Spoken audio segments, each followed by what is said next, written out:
କିମ୍ବୁତ୍ମାକା ରୂପ ଆମେ ସବୁ ନେଇଛେ, କିନ୍ତୁ ମୂଳତ୍ୱ ହିଁ ଆମମାନେ ଗୋଟିଏ ଗୋଟିଏ ଆତ୍ମା। ଏବଂ ସେହି ହିସାବରେ ଠାକୁର এই ବୋଧରେ ଆମମାନଙ୍କୁ କହିଗଲେ ବା ଜଣେଇ ଦେଇଗଲେ,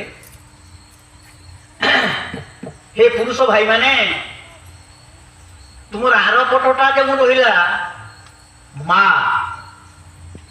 সেই মা ମାନଙ୍କୁ কিভাবে ব্যবহার করবে জানিছ? মাতৃভাব নয় কন্যা ভাব। প্রতিটি ঝিও সে মা নহলে কন্যা। পুরুষ ভাই মানুষ কইগলে মা মানুষ পুরুষ মানুষ কইগলে মা এবং কন্যা।